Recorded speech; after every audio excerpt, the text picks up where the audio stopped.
Am I really gonna start medicalizing my child right now? I was adamant I'm not using no steroids on her. Warning.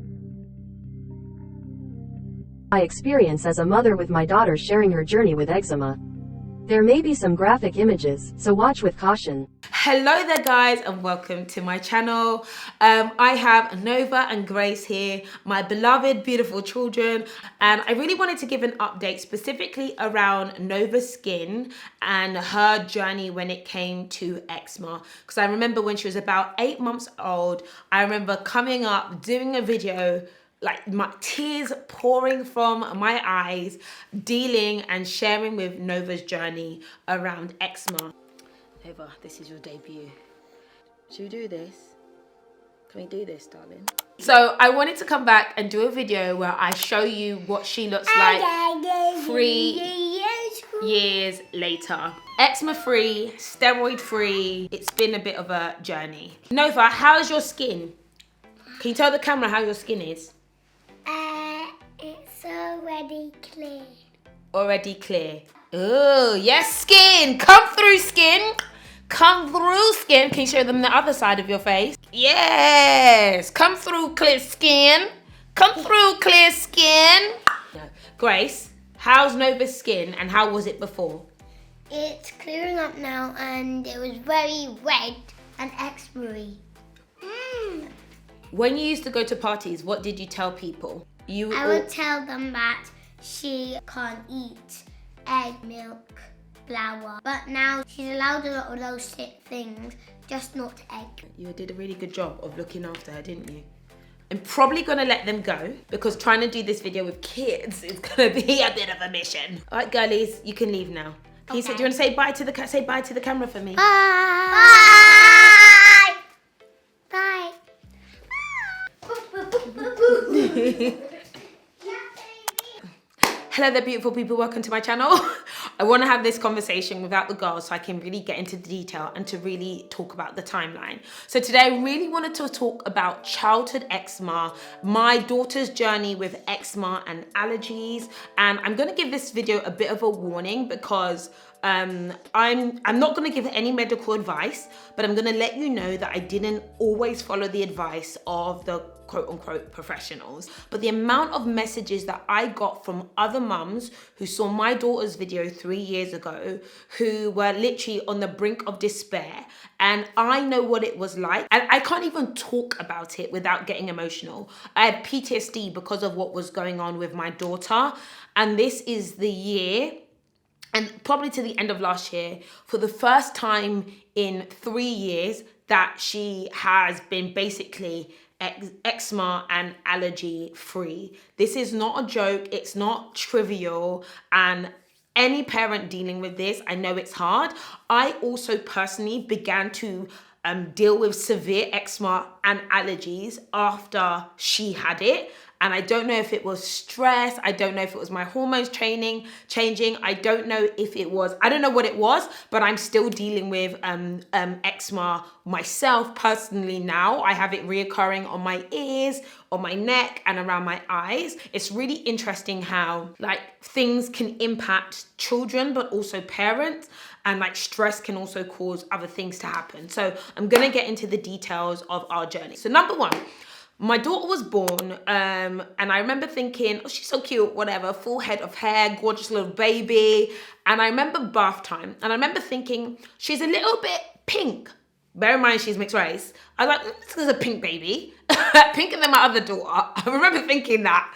And I remember that there was like a little bit of peeling on the back of her neck and thinking, oh, she's a dry baby. And I actually gave her the name Crispysha. I remember saying Crispysha because she had the crispy dry hands on her hands. And so I could tell she was a drier baby compared to my other daughter, but she didn't have any full-blown eczema. She was always dry. She had like cheeks and like, you know, the kind of cheek rash, and people like put breast milk on it. Everybody always gives so much advice on what you should or shouldn't do. Everybody loves giving advice. Listen, be very careful with the advice, and it's always contradictory. So I just left it. But I remember we went to Morocco and it was 6 weeks old, and her skin was as clear could be. That Moroccan water was her skin was fresh. But I had started to kind of supplement, because my mum was looking after her. I supplemented with some bottled milk, so that I could pump or something like that. And I remember by the time we landed back in at Morocco, full-blown rash all over her face. And I was like, what on earth is going on? I remember taking her to a pharmacy, crying and be like, what's wrong with my baby? And she's like, it's fine, it's fine. Babies have these things, da da da da. Get her to the doctors, blah, blah, blah, blah, blah, blah. And so the doctors let me know that it was more than likely an allergy to milk, and I should not give her any formula and continue breastfeeding. And alternatively, they're going to put me on Similac, milk-free supplement, right?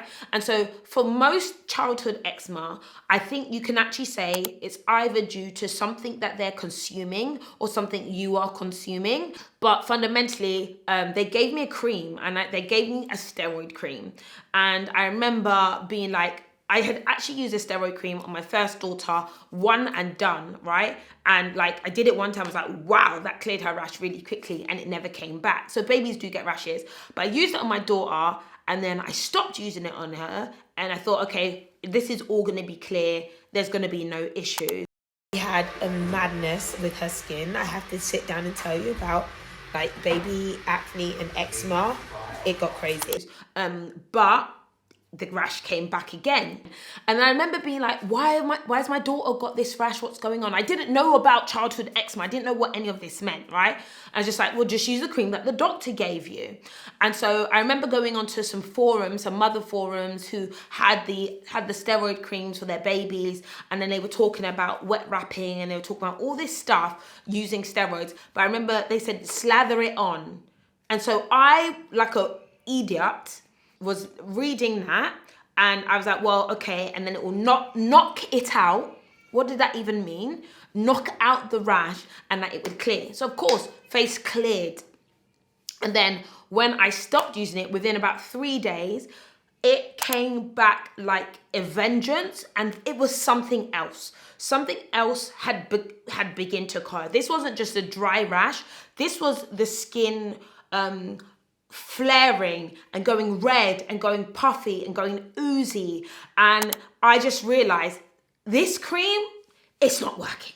And so when you go back to the doctors will say, you just need to keep using the steroids, and then you need to taper off. Paid hundreds, private dermatologists, and they kept saying, keep using the steroids. Or then they started saying, use a stronger steroid. I hate steroids, if you don't know. So this is why I don't want to do this video for anyone who is like into the steroids. But their next advice for a 2-month-old baby is use a stronger steroid and taper off. And so I'm just like, am I really going to start medicalizing my child right now? And I did it because I was trusting the experts, but it just wasn't working. The math did not make sense to me.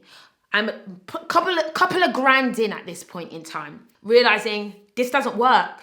This isn't good. So I then started to do more research, and I just said, I'm going to stop everything. I stopped the steroids. I stopped the creams that they gave me. And so I made the choice that I was going to go steroid free, and I was going to ride this wave out. And I didn't know how long the wave was going to be. I realized that my daughter was going through something called topical steroid withdrawal, and it is really argued about whether or not topical steroid withdrawal is a real thing. There are so much evidence of patients and parents who were on this cycle of steroid use, and then the flare backs that they had were worse than the original eczema that they had. So not only was she dealing with eczema, because I know she was already a dry baby, but now she was dealing with reacting differently to the steroids that I had given her, that I'd been prescribed to give her. So from what I saw, and the evidence out there, was that people with steroids, topical steroid withdrawal, have to literally just wait it out. It was a waiting game. It was a waiting game. It was a protection game. It was a minimization game, and it was a no medicine game. So I had to go through the stage. Her skin started to ooze. It would swell, it would ooze, it would weep, it would be bright red. Her face was like a moon. it was a moon face. And that is very typical of topical steroid withdrawal, which they also call red face syndrome. And she was very red, bright red cheeks all the time. And she used to wear bandages all over her body, top to bottom, covered in bandages, head bandages. And it was torturous. I'm not gonna lie, it was torturous. But summer came, and actually I noticed that her skin started to improve. And she was definitely not, she didn't look like a normal child. She didn't look like she was, not that she didn't look normal, but I knew that people would notice her skin because they're like, is she all right? She's wearing bandages. And we didn't take her to nursery because I didn't want them to be like, well, why does she look like that? Why is she wearing bandages? That kind of thing. I was adamant, I'm not using no steroids on her. That was just my motherly choice. I was like, I'm not doing it. So yes, she doesn't look picture perfect. Yes, she's red. Yes, her skin breaks open. But I would rather wait this out for 2-3 years and then her have a lifetime of freedom than me give her steroids for the rest of her life. Because it seems like a lot of people who started steroids as children, 20s, 30s, they're still using steroids. It actually, they don't really stop using their steroids after a while. Every time they get eczema flares, they use steroids. So I was like, I just don't want to do that. But I really noticed that after the first year and a half, that red weepy bandagey thing started to go. That never happened. Eczema continued, but that kind of insane reaction was going. And so I was really happy about that. So taking it back, and I really want some other people to relate to this. As a baby, she couldn't sleep. She would itch all night. We would have her in our bed with us and she would just do this all night. So we would wrap her hands like this to stop her going like this. Because if she went like this, the sheets would be covered in bed because somehow she'd be itching all night. But you'd hear her like this all night. She'd be itching her back. She'd be doing and that was a baby. And obviously I realized in hindsight, she must have been in agony. I can't even explain what she would have been going through. If I think about it, I'm like, oh my God. And so what I would do, so I'm thinking about it and just thinking it was just absolute torturous. And I feel stressed thinking about it. And that's why I'm saying that for me, it was more like an emotional roller coaster, knowing that my child was going through this and I didn't know how long she'd be going through it for, and just feeling helpless. But there were things that I would do. So a lot of parents ask, what cream did you use? What baths did you use? What did you do? So my strategy was to, number one, I started to eliminate everything, right? So I did not bath her for a week. I would give her a wipe down in her areas that needed a wipe down, but I was like, I'm stopping everything. There's no baths. There's no creams. There's nothing, right? Complete nothing. And then I did an allergy test to find out egg, milk, wheat, and oat were things that she was really sensitive to. She's now only sensitive to eggs, but she's all right with milk. She's all right with wheat. She's all right with oats. That's great. And it's changed over time, so I'm really happy. I realized that some of the bath wash stuff that the doctors gave me were causing her extreme reactions. So I then just bathed her. When I did bathe her, I started to bathe her once every 4 days, and it would be just water. I did all those Epsom salt baths and stuff, but I realized that it was just stinging her. She was really uncomfortable when it came to bathing. Wasn't soothing at all. It just seemed like she was in agony. And I just went back to simple Vaseline. Sounds crazy, and I know people like petroleum jelly. Bro, that thing is a sealant. Get the water in and just seal it in. And then I started to use zinc oxide as well. I bought raw zinc oxide.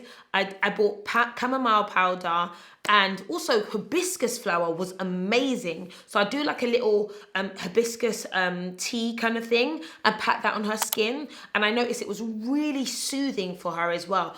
Shea butter, black soap, none of that worked on her. None of that worked on her. Very bad. Didn't work at all. La Roche-Posay, that was really good for her. But the only issue with the La Roche-Posay, it was so hydrating, so moisturizing, but it stings when it goes on. But anytime there's broken skin, even when I put it on my ears, it stings.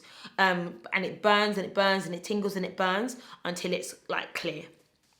So I kept doing that, and by simplifying and eliminating just everything, I noticed her skin really clearing up, but it would flare once in a while. And I realized there were 2 times where it flared specifically. She somehow, don't know how, she got a cold sore.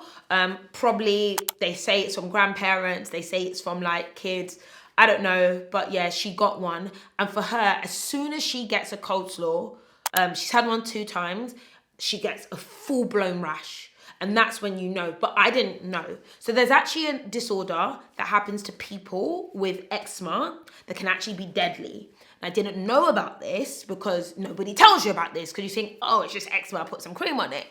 It's called eczema herpeticum. So it's when people with bad eczema have cold sores, or it's called the HPV virus, it becomes something that spreads all over and can be like life-threatening. And you need antivirals to be able to deal with it. So I believe that she ended up with this because her skin had been clear for like, let's say 6 months, got this cold sore, got this virus, and her whole face, eyes, hairline, everything. And she even had a fever. She was just like, something was wrong. And I remember my husband was like, well, she's just having another eczema flare. And I was like, this isn't an eczema flare. There's something going on here. Something is going on. So I ended up taking her to the doctor, and then they ended up giving us antibiotics. Because the biggest issue, I think, when it comes to eczema and when it gets really bad and really infected, is that people with eczema are more prone to getting infections, because their skin is so their skin barrier is weakened, right? They don't have a strong skin barrier. So you need to be extra safe about keeping them clean and keeping them away from bacteria. We would go on holiday, and I would be like, oh, I don't want her to go swimming. I don't like her going in the water because of XYZ. My brain was always worried about it. But every time we went on holiday, every time we were in the pool, she's in the pool every day, this girl comes back crystal clear. And I realized it's the chlorine water, because you're able to reduce the bacterial load on the outside of the skin. So this is how her skin has gone leaps and bounds over the last, let's say, last 8 months. She gets a bath in Dettol twice a week, and her skin is crystal clear. So she doesn't get any eczema flares anymore. She's moisturized every single day. I used to moisturize in the middle of the day, like take her creams to school. Don't need to do that anymore. It was actually recommended for children who have eczema to have a bleach bath. So they put a cap full of bleach, and that is actually reduces the amount of bacteria on the outside of the skin, and that is actually causing damage to people with eczema. All of us have bacteria on our skin, but people with eczema can't, their skin can't handle the bacteria, and it causes an over-colonization. So you need to reduce the amount of colonization that happens on their skin. And the Dettol baths, put it on a little rag, her little wash rag, little Dettol, mix it up, make sure it's really diluted, dab, dab, dab, clean as a whistle. Some things our parents knew for a reason, because the Dettol worked amazingly. The only time when she'll have a little eczema on her legs is because, if she hasn't been moisturized, or if she's been with daddy, because daddy, I love Caucasian people. Y'all are amazing. Any white people, shout out. But cream your skin. Cream your skin. Because, I have a shower and I cream. So sometimes on daddy's night, he doesn't always remember to moisturize them. And I'm like, the girls are dry. And I'll look at them. I'm like, you look like sandpaper. Why weren't you creamed? So I'm the one who's oiling them all day long. He doesn't always forget. But maybe they go swimming and he doesn't cream them after they've gone swimming. I'm like, the kids need to be moisturized. Yeah. So that's really been the journey.